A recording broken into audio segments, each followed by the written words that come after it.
Welcome to EchoCast and welcome Jenny Gordon, the head of EMEA at Echo 360. Jenny is an EdTech vet with over 20 years of experience in further and higher education across the UK, Scandinavia, Central Europe, and even sub-Saharan Africa. How about that? Her past work includes onboarding more than 2,000 schools across London under the UK government's personalized learning agenda way back when, also leading digital platform growth at Pearson before she came over to the good side here, and designing impactful learning and assessment solutions for underserved communities around the world. It's very cool. So you might be asking yourself, what the heck is she doing on EchoCast? Well, Jenny is one of Echo 360's newest leaders from GoReact, the worldwide leader in video feedback and authentic assessment that recently came into the Echo 360 family and is now part of the AI-powered ecosystem designed to drive even greater learning outcomes for Echo 360 customers across education and business. And her work today. So welcome to EchoCast, Jenny. Thank you, Jeff. It's great to be here. It's great to have you here, and great to have you here at Echo 360. As I mentioned just very briefly there, you come into the family with a lot of great experience and background. How did you end up getting into EdTech in the first place? Well, it's a good question. I have to go back, like you said, 20 years to remember. But it was actually, I kind of fell into it through a scheme at my university, through my university degree, where I had a placement year, which I think my advice to my children and any children is, if you get the chance to have a year in industry while you're studying, do it, because you learn so much, but you also begin to get out into the world and build your network. And that's exactly what I did. And during my year in industry, I started working for a Norwegian organization called Fronter, who became the market leading learning management system, or VLE as they would call it those days, and eventually picked up by Pearson, which is how I ended up in there. But during that year of industry, like I say, I went out, I looked for a job. I found an interim management organization bringing foreign companies into the UK, started working with them, and that was my entry point into EdTech. But going back a little bit, I thought I wanted to be a teacher. All my life I wanted to be a teacher, and actually I still quite enjoy bossing people around and telling people. But my some family history in teaching, and I thought that's what I wanted to do. And I started a degree in teaching, and I just did not enjoy it at all. I was really disappointed that it wasn't what I thought it was going to be. And so I was really sad, but my wonderful university in Newcastle in here in the UK said, come back, try something different, use your credits that you've already got and try something different. So I ended up doing a business degree, but having this year in industry, in EdTech. So now I have that intersection between education and technology, and that's the place that I have been happiest in. Well, it's the place I've always known, but that's where I've been all this time. And, I was drawn to it because EdTech can breaks down barriers geographically and economically, systematically in some cases as well, and it continues to do so. So that's also why I've stayed in the industry, I think. Yeah, no, very. And it's so funny, Jenny, you and I have similar backgrounds. I also thought I was going to be a teacher, an educator, and had the same experience. I went through my student teaching and had a similar realization that educators, it's a calling. You can't, it's not just something you decide you're going to do. I mean, you really have to be called to do that. And so I have great, even greater admiration for all of our educators when I realized that I couldn't do it. So, but I mentioned also in your intro, you've got such great experience across different markets, further education, higher education, publishing, government even. What are some things, over these years that you have found to be, for as different as each of those little markets are, what are some consistencies that you've seen across the board, across all those different markets? I mean, and things change, don't they? So you see consistencies and different things happen, but often you see the same things happening in similar markets and similar sectors, as you say. And the biggest thing that stands out for me, in whether it be government policy, education itself, or specifics of education sectors, or publishing or digital within those sectors, is that the organizations and the institution, I think, they're always driven by that universal commitment to learner outcomes. Hmm. I think that's the one, we are all trying to do the same thing. We are all trying to improve the quality of education.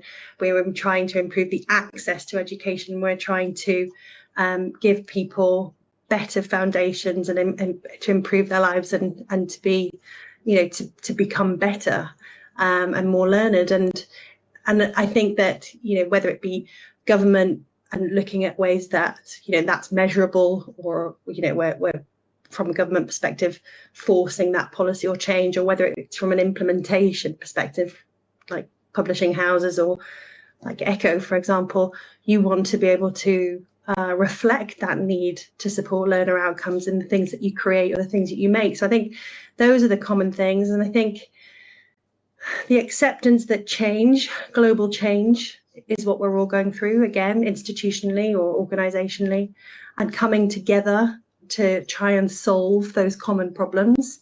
Again, equity, access, infrastructure, quality, it's all the same challenge. So I think that the common themes and challenges, they're those things. And resourcing now more than ever, money, time, infrastructure, staffing, experience, those are some of the key challenges that that everybody's facing at the minute, no matter where you are in those spaces. So yeah, it does definitely bring people together, totally or negatively.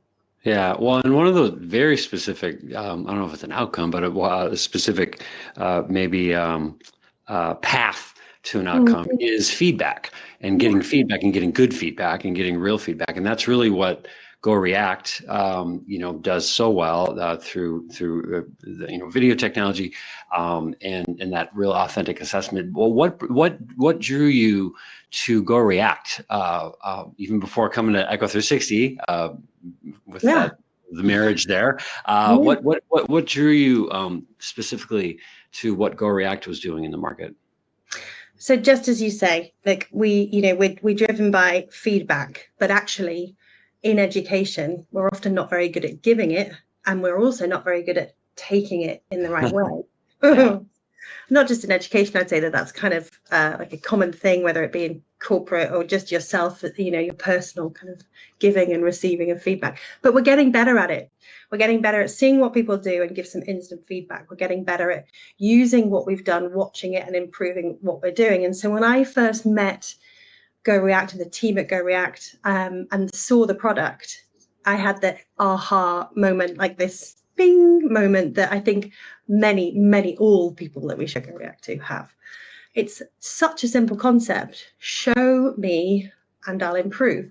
Give me formative feedback and I'll get better. Yes, of course, you can go through to that sort of more summative assessment as well, but take the barriers down, make giving and receiving feedback easier and less of a conflict, if you like, and do it in a way that's super accessible. So it doesn't matter where you are, where you're learning, if you're at home, if you're at school, or if you're at university, or even in the workplace, easy to give and easy to then make changes to improve.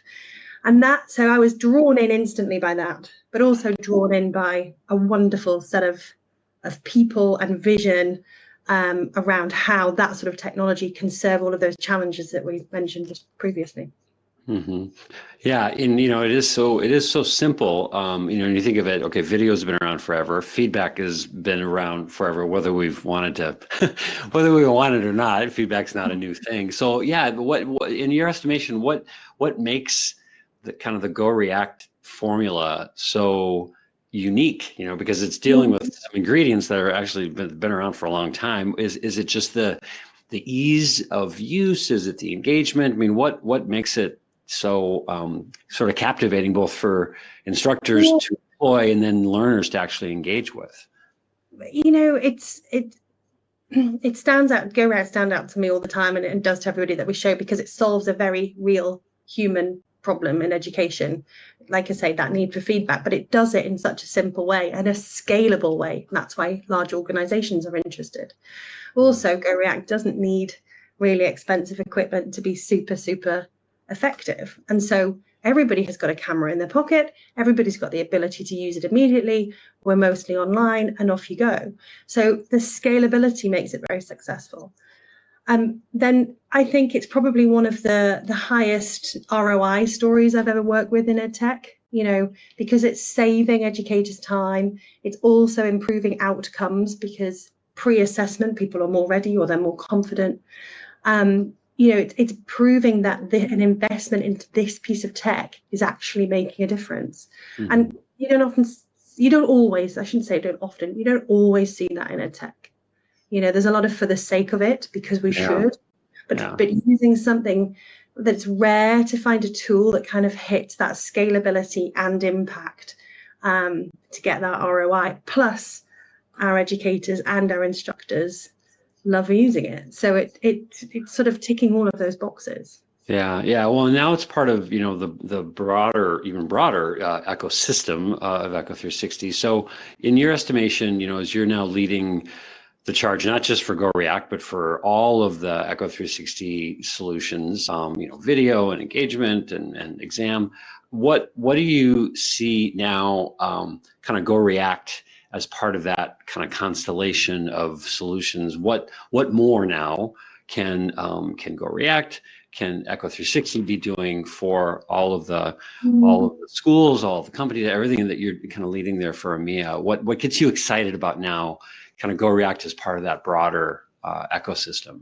Yeah, I mean, many things do. I mean, the introduction that I've had to the other aspects of the ecosystem has been fantastic, and engaging with some of the world's best universities here in EMEA using the ecosystem, various parts of it, it's been a brilliant learning journey that I've been on myself. But a lot of our universities here and in the US, around the world, are really trying to redefine their value and what they can offer. We know that higher education is under a lot of pressure. And so student experience is such a key thing for a lot of our delivering partners at the minute.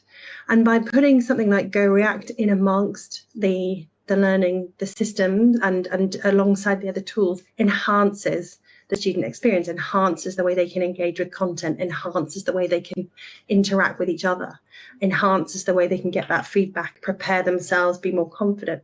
So that integrated solution of everything within the learning transformation platform is really key to offering those unique aspects of student engagement and more depth, I think, to the student experience that they're getting from their universities, and it allows our universities to stay ahead of the curve in terms of what they're offering their students as well. Cool. Very cool. Well, Jenny, usually on these EchoCasts, we are interviewing instructors or admins, people who are working with Echo 360, and then we close every show by saying that we're going to segue then into a little demo of whatever maybe application that a school or company has been using. And so, of course, here, you're part of the family here, so you use all of it. And so we're going to put you on the spot. What is this? So this is kind of like picking out your favorite kid. Of all the cool things that GoReact does, what is something for you, like very specifically, what kind of functionality or feature do you love the most about GoReact? Because we want to demo that for folks. After we get done talking, we're going to do a little demo of it. So if you had to just pick one thing about GoReact, what's one little bell or whistle that you'd want people to see? It's almost like choosing a favorite child, of which I have four, but I do often choose my favorite. It's got to be the AI assistant, Jeff, because we have now enabled our learners, the learners using GoReact, to get feedback without any other human intervention initially, allowing them to practice their skill and get feedback on their skill independently. So way before a pre-assessment, they can practice, they can build their confidence, and they've got feedback from our AI assistant. And it's so powerful. You're seeing young learners coming into the higher education system that have never got this sort of level of feedback before, preparing themselves for something and ultimately attaining better on the other side of it because they're more prepared. So our AI assistant, which is still relatively new, it's just over a year old, is just the most innovative tool that we have within GoReact. And anybody can try it right now. it's available for anybody to have a look at. It's super powerful. That's great. Well, and like you said earlier, it really helps with the scale and getting the scalability of the feedback out there. So, all right, cool. Well, hey, we're going to let Jenny go, but everybody else stick around for a quick demonstration of that exact thing that Jenny was just talking about. And then you can go to echo360.com for more of these kinds of episodes and resources to transform your own learning. Thank you, Jenny Gordon, for sharing your journey into educational technology and giving us a closer look at how GoReact is transforming the way instructors and learners engage through video feedback. My name is David Kaplan, product expert here at Echo360, and now I'll show you how GoReact's AI-powered feedback tools are making authentic assessment more scalable, insightful, and learner-centered than ever before. Let's jump right into a video already submitted by a learner. Once the video is recorded or uploaded successfully, as seen here for this job interview practice, an instructor is able to utilize time-embedded comments and custom summative evaluation forms to provide targeted, specific, and consistent feedback across a multitude of learners. The transcript of the video is auto-generated and tagged based on which individual is speaking. In the case of this video, it's notated as A and B. Analytics are automatically provided, which track the use of filler words, pauses, hedging words, and pace. In addition to these features, Jenny highlighted her favorite functionality across GoReact, which is AI feedback. In this case, the AI assistant is tracking markers around clarity, but countless other markers are available depending on the skills being assessed. As you can see, GoReact has identified an area for improvement, as well as praise. Not only does GoReact notate at which timestamp the feedback is relevant to, but it suggests ways of specifically improving, even going so far as to suggest alternative phrases or ways of performing differently in the future. As Jenny highlighted, tools like this aren't about replacing human feedback, they're about amplifying it. Instructors stay focused on coaching and pedagogy, while GoReact handles the repetitive, time-intensive tasks in the background. Whether you're teaching public speaking, clinical skills, classroom delivery, or business presentations, GoReact is helping institutions modernize assessment and empower learners through more timely, personalized feedback. Because learning changes for the good.